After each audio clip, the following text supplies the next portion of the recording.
You check your account and there was a charge you didn't recognize. Or maybe you got an alert text that said a new account had been opened up. Your heart dropped, panic set in. But listen, what you do in the next 24 hours determines how much damage this causes. In part one, we talked about recognizing identity theft and credit card fraud. What's up, everybody? It's the Gambler, and that's what we're walking and talking about today. The part two on what you do after you find out that you are a victim of identity theft or credit card fraud. Don't panic.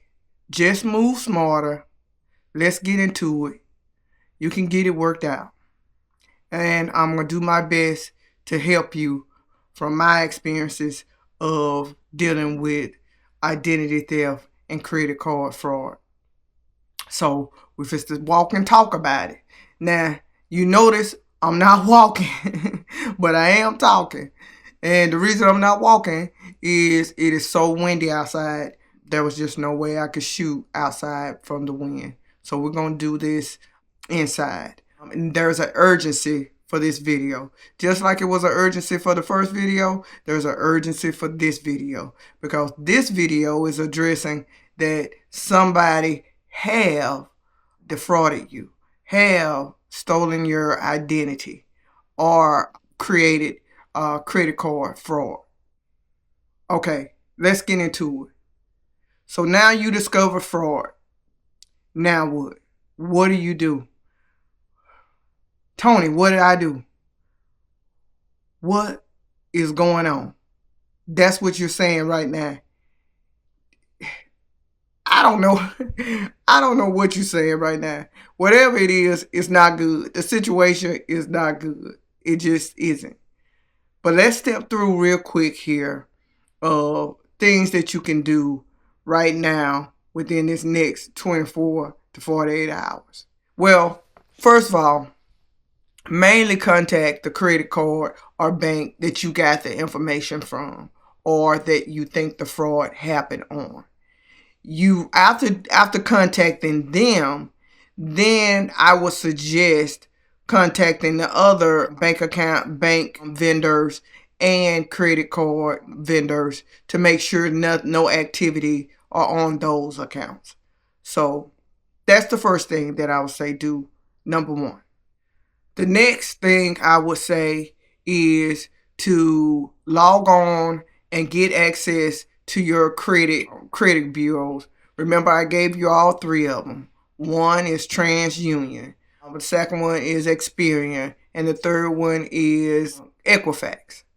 So contact all three of those. Fraud alert is different than freezing your account. They're two different things. You want to do both. I explained to you in the first video how to freeze your account, but you also want to set up a fraud alert on your account. This would alert you any activity that happens on your credit report.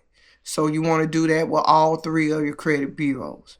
So let's get that in place. Do that next after you contacted the banks.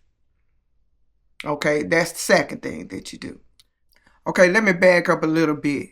When you contacted I told you to contact the credit card company, but I didn't tell you what you're going to do when you contact them. What you're doing when you contact the credit card people and you contact the banks is you're requesting them to do an investigation and you're disputing charges if you have charges. So you want them to open a dispute case on your account.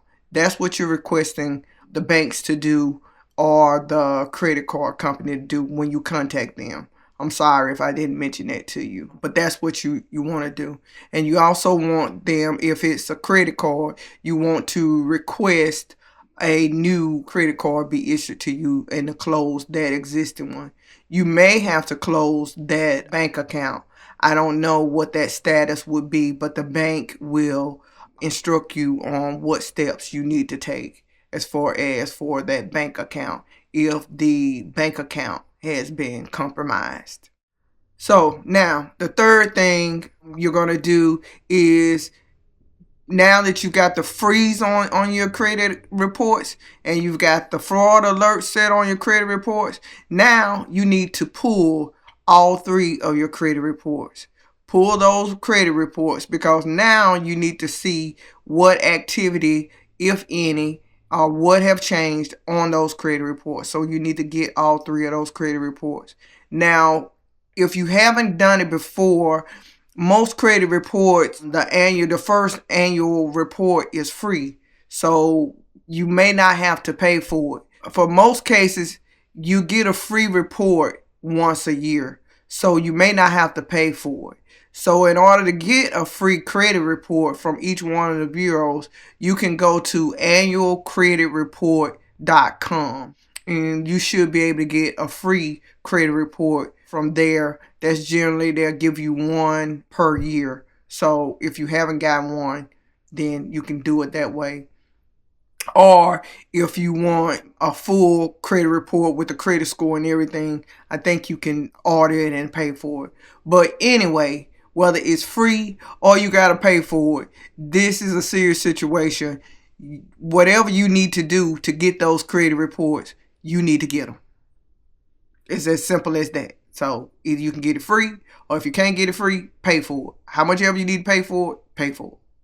But get those credit reports, and you need to get your eyes on them and find out what's going on your credit and see if there's any other activity that you don't recognize on your credit files.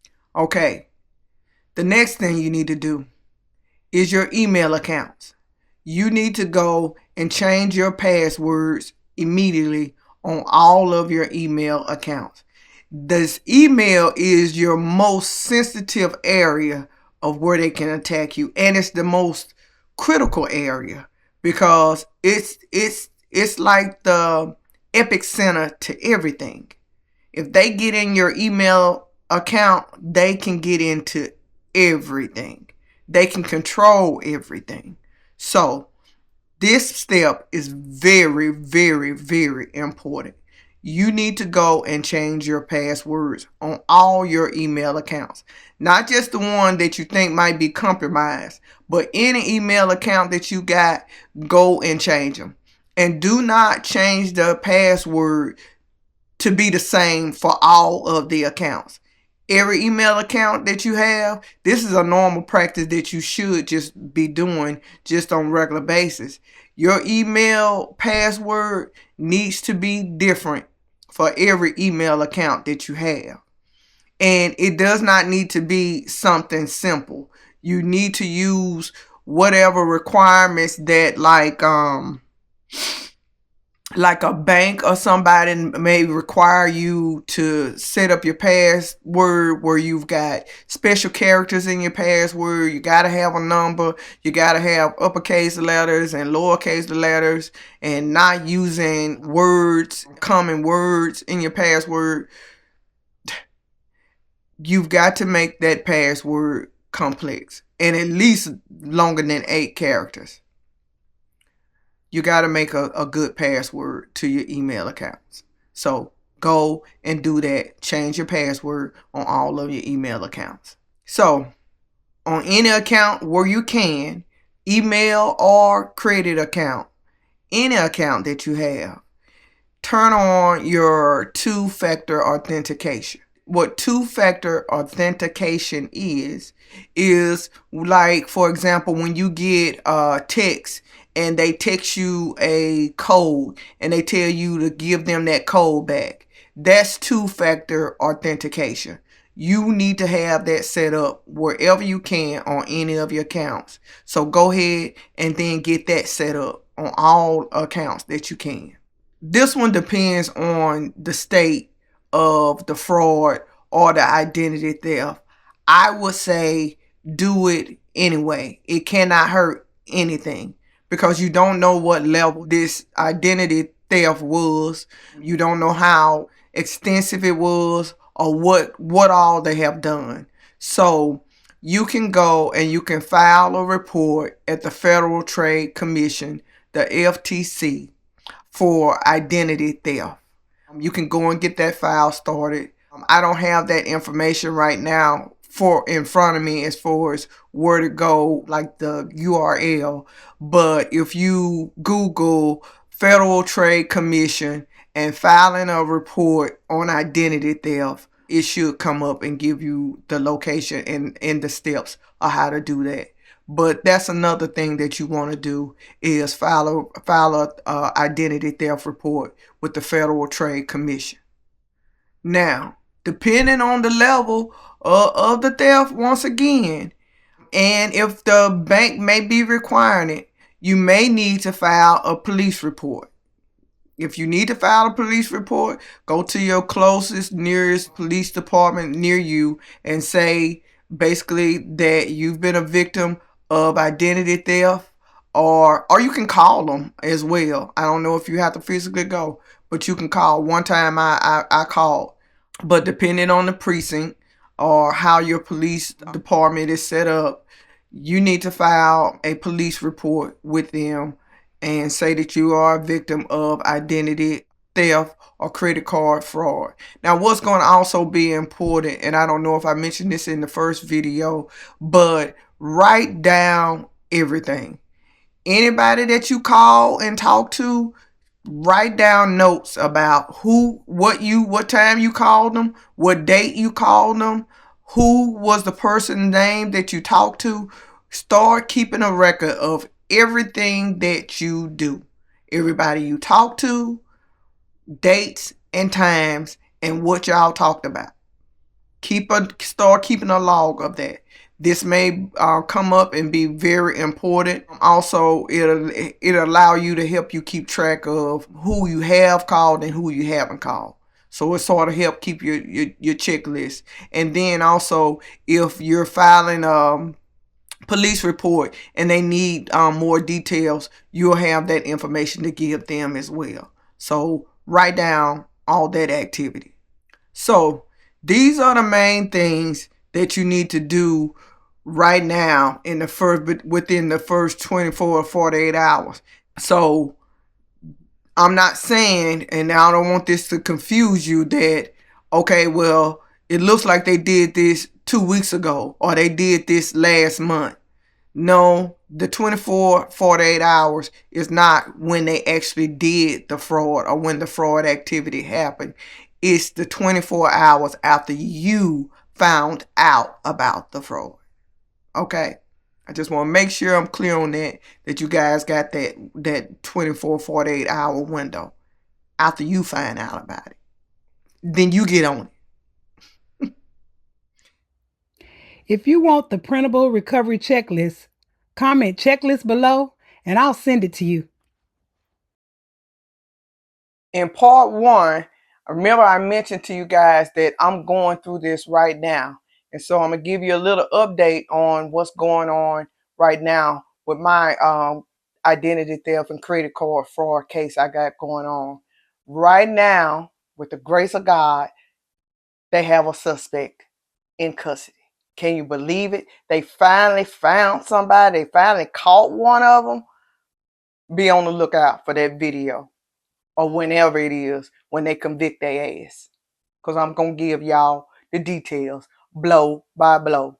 You know I'm going to talk about it. So I'm going to wrap up this video. Y'all know the routine. If you got value from this video, or if you did not get value from this video, but I don't know how the hell if you watched this video that you didn't get value. That I don't know that. But some of y'all might didn't get value from this video. You just might not. But any case, anywho, if you got value from this video or you didn't get value from this video, I need you to like, subscribe, share, comment. I really would appreciate it. Also, join the email list in the description below. That will help out a lot, as well as it will give me the opportunity to send you additional information and keep you in the loop on everything that I don't get a chance to cover on videos. So it'll keep you in the know. I would like to say I appreciate you guys. I love you guys, and I'm going to see you guys on the other side of another video.